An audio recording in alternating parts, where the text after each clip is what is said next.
कोल्हापूर जिल्हा परिषद निवडणुकीत धक्कादायक आणि राजकीय अर्थ असलेले निकाल समोर येत आहेत.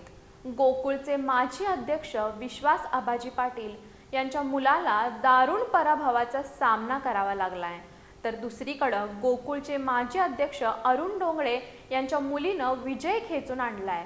ऐन निवडणुकीच्या तोंडावर केलेल्या पक्षांतराचा हा परिणाम आहे का, असा प्रश्न आता राजकीय वर्तुळात उपस्थित केला जातोय.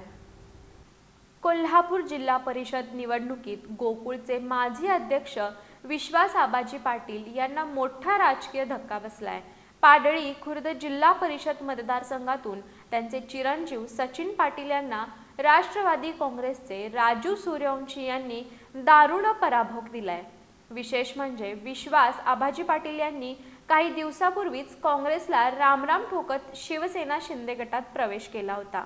या पक्षांतरामुळे आमदार सतीश पाटील यांनीही राजकीय धक्का बसला होता. मात्र या पक्षांतराचा फायदा जिल्हा परिषद निवडणुकीत होऊ शकला नाही.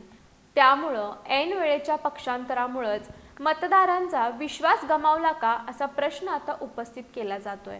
दुसरीकडे गोकुळचे माजी अध्यक्ष अरुण डोंगळे यांच्या मुलीनं विजय मिळवलाय. कसबा तारळे जिल्हा परिषद मतदारसंघातून अमृता डोंगळे यांनी दणदणीत विजय मिळवलाय. एका बाजूला माजी अध्यक्षांच्या मुलाचा पराभव, तर दुसऱ्या बाजूला माजी अध्यक्षांच्या मुलीचा विजय, असं चित्र कोल्हापूर जिल्हा परिषद निवडणुकीत पाहायला मिळतंय. दरम्यान जिल्ह्यात इतरही धक्कादायक निकाल समोर आले आहेत.